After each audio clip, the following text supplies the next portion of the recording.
Beneath the Mango Tree, Part 2. Amaka was used to movement. Cars speed past in Lagos traffic, co-workers working with urgency, elevator doors shutting just as you reach them, but village time moved like the river at dry season, slow, gentle and patient. And yet, in all that stillness, something inside her was shifting fast.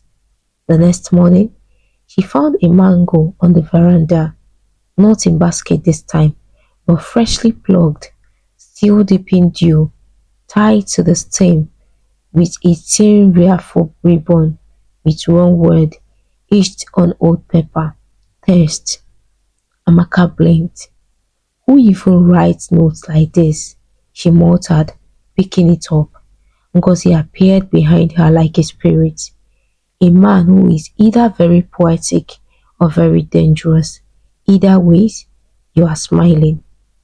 I am not. You are, Ngozi grinded, eyeing the mango. And your city smile is different from your village smile. Explain, Amaka challenged. Ngozi shrugged. Your city smile looks like it's on the clock. This one, yeah, this one lingers. That afternoon, Amaka brought out a chair and sat under the mango tree with her laptop. She was drafting a proposal for a remote tech grant, part of her plan to find work that didn't demand her soul, but the words weren't coming. Chijioke strolled past with a red snug over his shoulder, nodding at her. She bit her lips. Wait, you are good with plants, right? I try. She pointed to a corner of the compound. Think you can help me grow something? He paused. What kind? I don't know yet. Something that stays rooted but grows fast. He stared at her for a long seconds. You mean like healing? She blinked. Maybe. They began planting things together. Granules, okra, and something he called Nsuka pepper. Each afternoon, Amaka would step outside, expecting silence and sunlight, but find herself drawn back to the mango tree and to the man who always seemed to be just within reach, but never too close. One day, he handed her a small ground with water. She drank from it without thinking. That's trust, he said, watching her lips. You think I trust you, she teased. You didn't ask what was in it. Amaka laughed. Maybe I like taking risk. Maybe, he echoed, voice low, or maybe you like being seen. She stilled, and for the first time in a long while, she didn't reflect. Their conversation grew longer. Amaka learned that Chijioke's father died when he was 11, and his mother passed 3 years later. His grandmother, Mamume, raised him and taught him everything, from how to plant yams to how to listen with more than his ears. He says the earth talks. He explained one twilight. If you know how to pay attention. Amaka smiled. So what's it saying now? That you are not just passing through, you are searching. She met his gaze. Maybe I am. One golden evening, they sat together under the tree, the sun casting shadows like long arms across the compound. Mangoes hung like ornaments above them, glowing in the dying light. Why did you never leave? She asked softly. You had chances, a scholarship, a life somewhere else.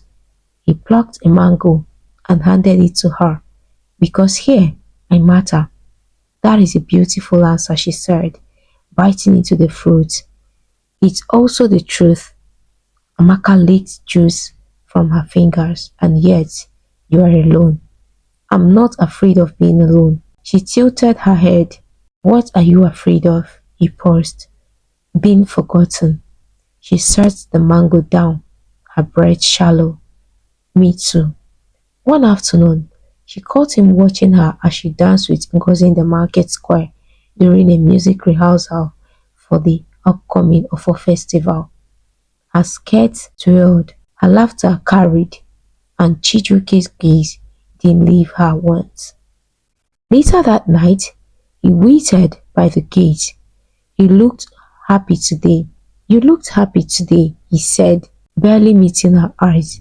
She leaned against the post. It felt like the old days. You've changed. So have you, he nodded. I used to dream of leaving, and now I dream of someone staying. The words hung between them like mangoes too ripe to fall, but not all things ripen sweetly. 2 days before the festival, a sleek black car rolled into the village. From it stepped out David, Amaka's ex. She had cut him off months ago after discovering him in a lie. Sharp it sliced her self-worth, but apparently he hadn't taken the hint. Amaka baby, he said, sunglasses still on. Your mom told me where to find you. We need to talk. No, she said firmly, arms crossed. Chijioke watched from the grove, his face unreadable. That evening, he didn't come to the mango tree. Amaka knocked on his door the next day. You left mangoes. You planted with me. You gave me that ridiculous poetic note, and now you are avoiding me. Chijioke looked away. Your life is calling you back. She frowned. What's that supposed to mean? You don't belong here. I decide where I belong. Silence stretched. He stepped closer, eyes burning. Then why are you still holding on to a past that broke you? Her chest tightened. And why are you afraid of anything new? He clenched his jaw because everything new eventually leaves. They stood there, hearts exposed, the air thick with unspoken things. Then she turned and walked away. The festival came. Amaka danced with others, but her steps lacked joy. She kept glancing at the crowd. Chijioke was nowhere in sight. Ngozi nudged her. Go to the tree. What? Now, trust me. She ran. The compound was quiet, lit only by moonlight. Beneath the mango tree sat a basket, like always, but this one held not just fruit, but something else. A folded piece of faded clothes, one she recognized, her grandfather's handkerchief. Wrapped inside it was a letter, written in Chijioke's careful hand. I tried not to feel anything.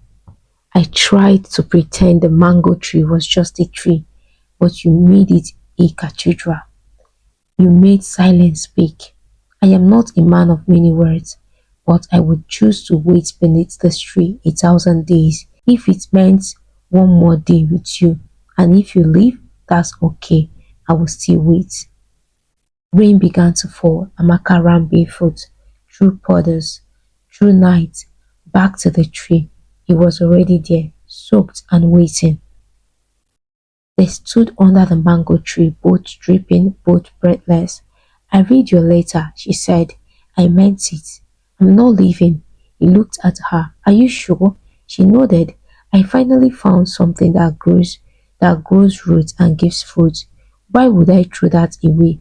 He stepped forward, closing the space. Their leaves met, rain meeting with mango leaves above them as the wind hummed its lesson.